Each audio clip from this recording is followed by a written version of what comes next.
Kehidupan boleh diumpamakan sebagai roda berputar. Hari ini kita mungkin mengecapi kejayaan, namun esok belum tentu kita masih berada di puncak kejayaan.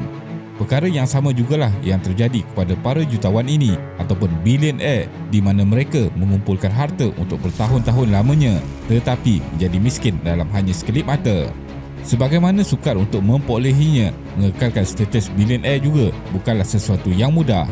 Kebanyakan yang terjadi begitu adalah akibat daripada perbuatan salah laku atau jenayah kewangan seperti pengubahan wang haram, manipulasi stok, sementara ada juga yang berdepan dengan masalah kebangkrapan disebabkan oleh kemelesetan ekonomi yang melanda dunia. Beberapa jutawan yang terkenal ini pernah mengisytiharkan kebangkrapan dalam hidup mereka, sama ada secara peribadi atau atas nama syarikat mereka. Jadi dalam video kali ini, kita akan melihat jutawan dunia yang telah jatuh bankrupt dan apakah yang menyebabkan mereka boleh jatuh muflis selepas berjaya memiliki sejumlah harta yang banyak. Teruskan menonton. Ike Batista. Ike Batista pernah bermimpi untuk menjadi orang terkaya di dunia. Namun impian tersebut runtuh apabila syarikat minyaknya yang dahulu berkembang pesat menghadapi kebangkrapan pada tahun 2013. Ike Batista merupakan seorang pengusaha yang berasal dari Brazil, telah menjadi seorang billionaire pada tahun 2011 dan beliau pernah menjadi orang paling kaya di Brazil dengan berada di tangga ke-8 dunia dengan nilai kekayaan sebanyak 30 bilion US dollar. Kejatuhannya sebagai seorang billionaire bermula apabila industri pelombongannya merudum secara tiba-tiba serta kejatuhan salah satu syarikat minyak dan gas terbesar miliknya iaitu OGX. 2 tahun kemudian iaitu pada tahun 2013, majalah Forbes melaporkan bahawa Ike Batista telah kehilangan hampir 19.4 bilion US dollar hanya dalam tempoh setahun sahaja dan menjadikannya billionaire yang mengalami penurunan nilai bersih yang paling besar. Pada Mac 2012, sebelum sahamnya mula jatuh, Batista menjual 5.6% pegangan dalam kumpulan EBX Group kepada dana pelaburan kerajaan Abu Dhabi, Mubadala, dengan nilai 2 bilion US dollar. Manakala pada Mei 2012 pula, beliau telah menjual 0.8% pegangan saham EBX kepada konglomerat Amerika Syarikat GE dengan nilai 300 juta US dollar. Disebabkan hutangnya yang besar dan saham syarikat yang terus menjunam, kekayaan peribadinya terus jatuh sehingga ke angka negatif. Bukan itu sahaja, pada Januari 2017 pula, Batista telah ditangkap oleh pihak berkuasa Brazil dalam kes pengubahan wang haram berprofil tinggi melibatkan 16.5 juta US dollar. Elizabeth Holmes. Elizabeth Holmes merupakan seorang pencipta dan usahawan Amerika Syarikat yang menjadi billionaire atas usaha sendiri pada tahun 2015. Kejayaan itu dikecapinya selepas syarikat teknologi penjagaan kesihatannya iaitu Theranos mencapai nilai 9 bilion US dollar dan membuat keuntungan yang besar. Bukan itu sahaja, Holmes juga telah menjadi selebriti apabila namanya disenaraikan sebagai 100 orang paling berpengaruh pada tahun 2015 oleh majalah Time. Namun, gelaran beliau sebagai billionaire tidak bertahan lama apabila penyiasatan persekutuan dilakukan terhadap syarikat miliknya. Syarikatnya dikatakan telah mengelirukan para pelabur mengenai teknologi pengujian darah terbaru mereka yang disifatkannya sebagai inovatif. Namun selepas itu, terbukti bahawa syarikat itu telah menipu dan teknologi yang diwar-warkan itu tidak juga dibangunkan. Disebabkan dakwaan ini, kekayaan dan kredibiliti peribadinya telah menerima kesan yang amat teruk sehinggakan Holmes digelar sebagai seorang pemimpin paling mengecewakan di dunia oleh Fortune. Malah majalah Forbes juga telah menurunkan nilai kekayaan peribadinya kepada sifar dan beliau juga dilarang daripada memegang mana-mana jawatan dalam syarikatnya sendiri selama 2 tahun oleh Pusat Perkhidmatan dan Perubatan.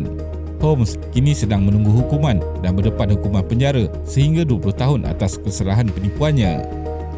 Jørgen Gudmundsson. Krisis perbankan dunia yang melanda pada tahun 2007 hingga 2008 telah menjejaskan Iceland dengan teruk berbanding negara-negara lain di dunia. Semuanya bermula apabila ketiga-tiga bank gergasi Iceland gagal untuk membayar semula pinjaman mereka pada penghujung tahun 2008. Perkara ini telah menyebabkan berlakunya pergolakan ekonomi dan politik utama di Iceland selama lebih 3 tahun. Seorang jutawan yang berasal dari Iceland, Jørgen Gudmundsson, yang pernah mencipta kekayaannya dalam industri pembuatan bia dan beliau juga pernah menjadi pemilik pasukan bola sepak terkemuka United Kingdom iaitu West Ham juga, tidak dapat lari daripada kesan pergolakan ekonomi tersebut. Beliau memperoleh sekitar 45% saham di Landsbanki yang merupakan salah satu daripada 3 bank terbesar di Iceland pada tahun 2002. Menurut majalah Forbes pada bulan Mac 2008, Joe Gofur menduduki tempat ke-1014 orang paling kaya di dunia dengan jumlah kekayaan sebanyak 1.1 bilion US dollar.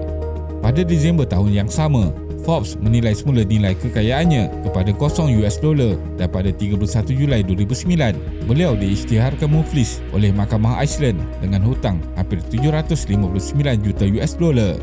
Hanya dalam tempoh kurang 1 tahun, kekayaan pribadinya telah hilang. Pada masa itu, ia merupakan nilai kebangkrapan terbesar dalam sejarah Iceland. Berikutan impak krisis kewangan yang melanda negara itu, Joe Gofur juga telah kehilangan jawatannya sebagai pengerusi Let's Banky. Sean Quinn meraih kejayaan melalui pelaburannya dalam pelbagai industri seperti plastik, kaca dan perhotelan. Namun begitu, kemelesetan ekonomi pada tahun 2008 telah memaksa banyak syarikat gulung tikar kehilangan perniagaan dan orang kaya menjadi bankrupt. Salah seorang daripada mereka ialah Sean Quinn yang pernah menjadi orang paling kaya di Ireland dengan nilai bersih kira-kira 6 bilion US dollar pada Februari tahun 2008. Dengan bantuan daripada syarikat induknya iaitu Quinn Group, beliau telah membeli beberapa syarikat multinasional termasuk Bupa Island dan Anglo-Irish Bank. Sean Quinn memegang 25% pegangan dalam Anglo-Irish Bank, tetapi malangnya, bank itu terpaksa diselamatkan oleh kerajaan semasa krisis kewangan 2008. Krisis kewangan yang telah melanda sistem perbankan Ireland telah menyebabkan Sean Quinn kehilangan hampir kesemua kekayaan milik keluarganya. Sebahagian besar daripada kejatuhan ini adalah disebabkan oleh kerugian drastik daripada Anglo-Irish Bank yang dipaksa ditanggungnya. Bukan itu sahaja, beliau turut disaman oleh pihak institusi pengawal kewangan Ireland sebanyak 4.39 juta US dollar kerana pinjaman orang dalam yang dikeluarkan oleh insurans Quinn, denda korporat dan penipuan yang dilakukan oleh syarikatnya. Pada tahun 2011, Quinn akhirnya memfailkan kebangkrapan pribadinya. Adolf Merkel.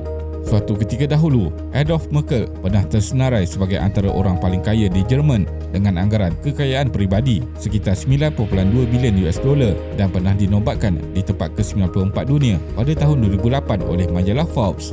Adolf Merkel menjadi kaya selepas berjaya membesarkan perniagaan keluarga kecilnya di Jerman dan menjadi empayar korporat yang luas dengan lebih daripada 100 syarikat berserta 100,000 pekerja.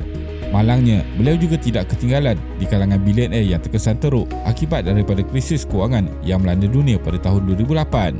Syarikat miliknya iaitu VEM Holding yang mengawal syarikat farmaceutical Rashopharm, Heidelberg Cement dan salah satu pengeluar ubat terbesar di Eropah, Phoenix, sedang mengalami kerugian besar. Untuk bangkit semula, Merkel telah melakukan satu pertaruhan besar dengan membuat beberapa pelaburan berisiko tinggi sehingga beliau mengalami kerugian yang besar dianggarkan beratus juta euro dalam pertaruhan saham Volkswagen yang turut mengalami kegawatan besar bersama-sama industri automotif yang lain pada tahun 2008. Setelah kehilangan hampir segala-galanya yang dia miliki, Merkel dengan tragis telah mengakhiri hidupnya sendiri dengan terjun di hadapan kereta api yang sedang bergerak. Kesimpulannya, terdapat banyak faktor yang menjadi punca kepada kebangkrapan seseorang bilioner itu.